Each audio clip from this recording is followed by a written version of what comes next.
Hello and welcome to the Growing Green podcast. Your host, Jeremiah Jennings, is the owner of Growing Green Landscapes in Birmingham, Alabama, and has a passion for growing the entrepreneurship community for those who are young in business. Being a business owner isn't easy, especially in the early years, and that's why in this show we dive into a wide range of topics covering all the challenges small business owners deal with. Even if your company is generating $1 million or more, the stories from our great guest and Jeremiah's own firsthand experiences will propel your business forward. And now, here's your host, Jeremiah Jennings.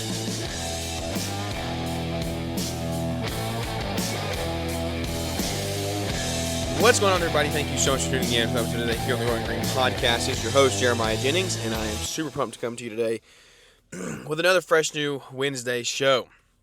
Hope you guys are doing well, having a great week out there. We start the show the same a lot of the times. I say, hope you're having a great week, hope you're doing good.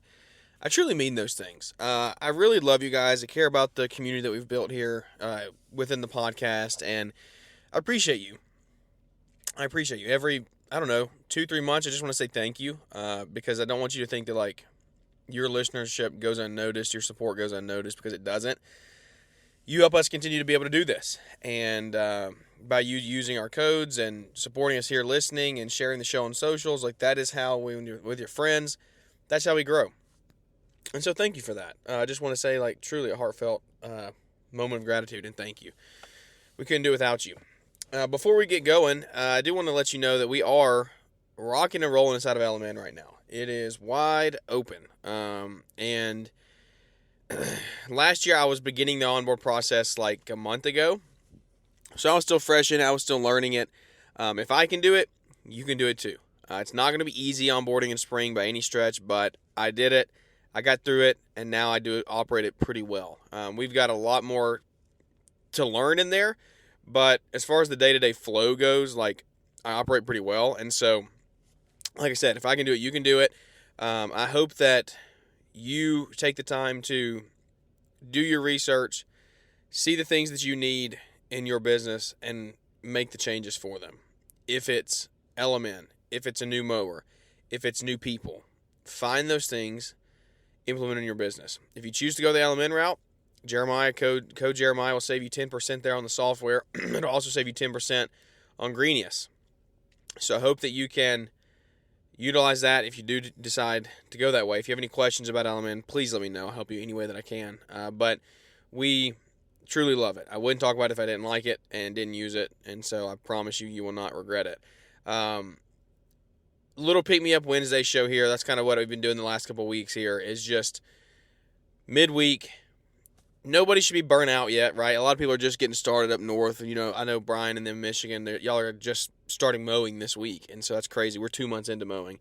But a little bit of, like I said, pick me up, have me get through, because the things you're probably struggling with right now, if I had to guess, if you're like any other business owner out there in the green industry, small owner-operator, maybe up to 5, 6, 7 guys, is two things. Hey, it's spring rush. We got a lot of work coming in, and we don't have the guys to do it. Or, hey, we need more work because we have good guys, and how do we get the work? And there are a lot of different ways to look at this. The way that I've chosen to look at it this year is we're just going to make strategic moves daily to help us achieve our goals. What does that look like? That is creating a plan for our salesman, Andrew, to go out and rock and roll. We are still actively creating that, honestly.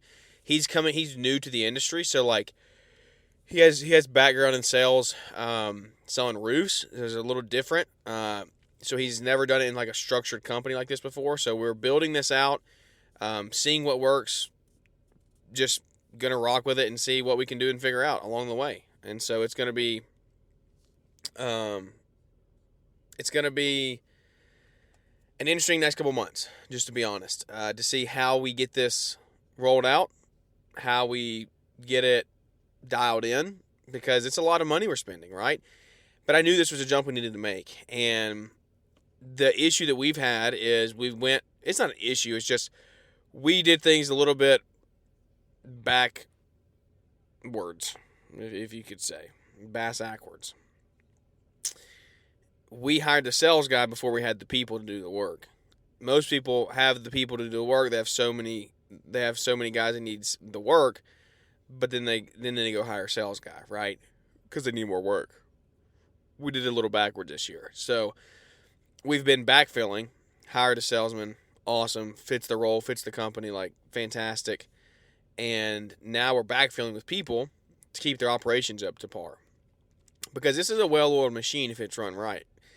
And the operations is just as much a part of this company as the sales side, right? And that's why, like, you should be doing a good job telling your team that. I should be doing a good job telling my team that, of like, look, it's tough. It's not easy every day. It's hot. It's rainy. I get it. But I promise you, you are just as much a part of this team and just as important as the guy that's sitting in the truck making the calls in a polo, right? Because without you, he doesn't have a job. Because you produce. Like, you are just as much a part of this team as he is, if not more. Because without you, the work doesn't happen, right?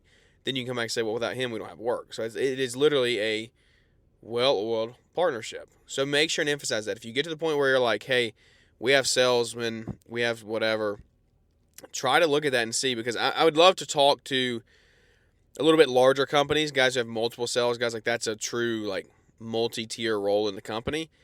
And their field, where the disconnect is between their field staff and their quote-unquote office staff. They're not office, but, like, not field staff.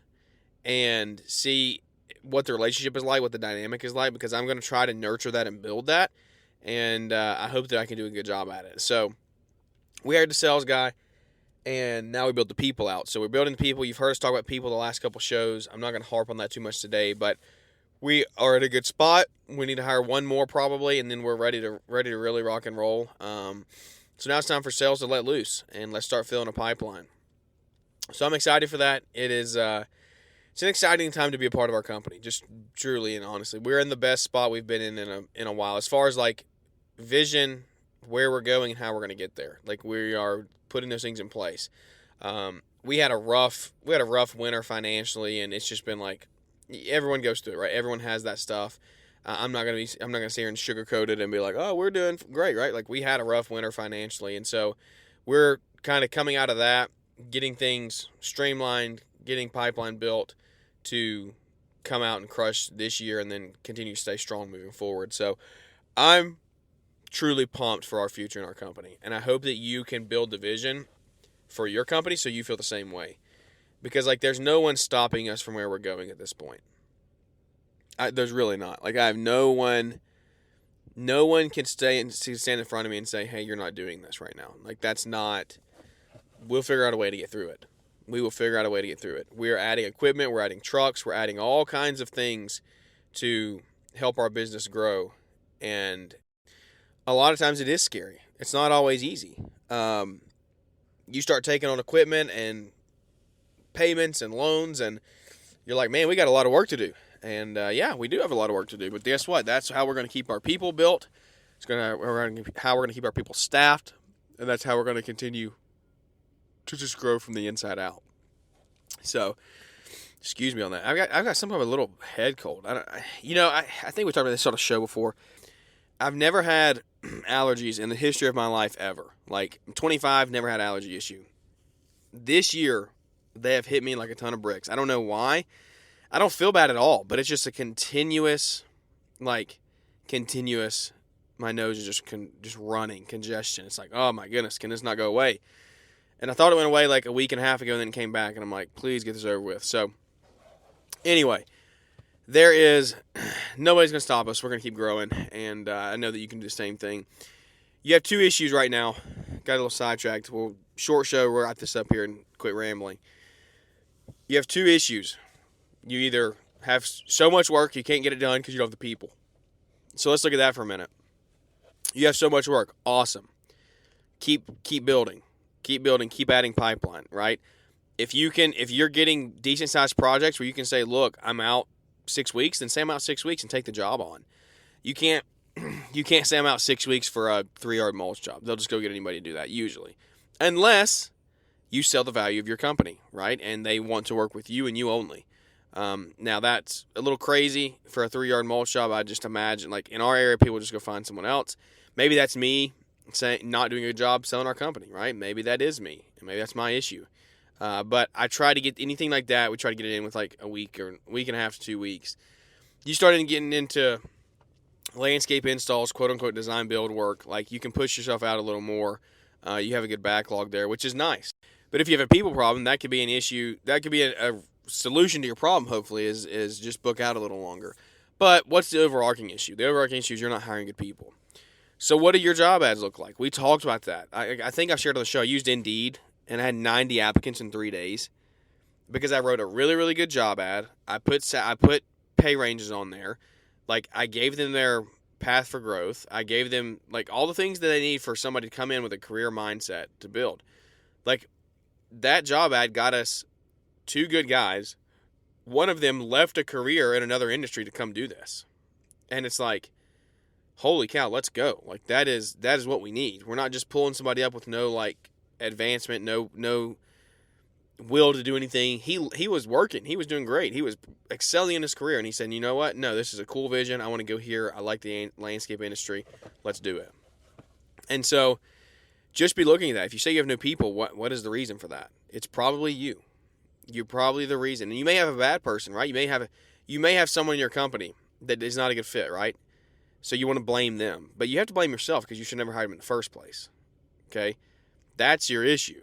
You can't blame other people. You have to point your finger at yourself. Don't point it out. Point it in first.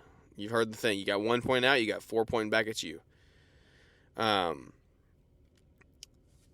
You have sales, you don't have people. You don't have sales, but you have people.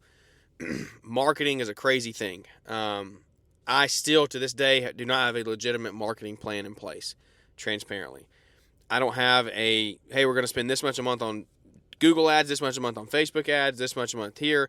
Like, I just don't have that built out yet. And because I haven't really found a good partner for that, we're working on it. We're trying to get that built out this year because I know that, like, we have to have, if we're going to bring people in and, like, sustainably grow, then we have to have these measures in place for, like, when you do have a downturn in the economy or you do have this, you do have that, and, like, people stop talking as much. You got to get out there. People have to see you. They have to recognize you. And so, we're working on that now. Part of my solution to that was hiring a salesman. He has been awesome. Like, he's going to generate us new revenue. And so we have a lot of good things on the horizon. But that is maybe one way to look at it. I didn't think I was going to hire a salesman this year. Like, that came out of nowhere. It was a position that had, like, just evolved. And now I look back and I'm like, dang, I don't know that I would hate not having this. Like, the stress that it takes off of me, not having to necessarily worry about going and, like, outwardly selling all the time, that's amazing. I still do estimates. I still go out on quotes. I still do all that stuff. But I'm not going to do literally every single thing. And so it's been nice to have. Get creative. If you have a killer, an A player that you want to bring on, get creative. Create a position for him. We don't have enough, like, our company's not big enough to justify just a salesman. Like, that's all he does, right? We have to have somebody who does a little bit more. So he, like, is our account manager as well for maintenance. And so he does 2 things. But that also leads into his sales. Like, he does quality control. So that quality control is going to lead into, hey, we have some enhancements that we can do here. Let's upsell that. So lots of room to grow. I hope that you guys are doing well. Hope you're having a good week. Hope this made some sense to you. Those are usually the most common issues that I hear this time of year, and you're probably dealing with it, one of the two. So if you are, look at yourself, ask yourself, how can you help? Hey, guess what? You know, a really simple answer. You got an issue, talk to Chad about it. That sounds crazy.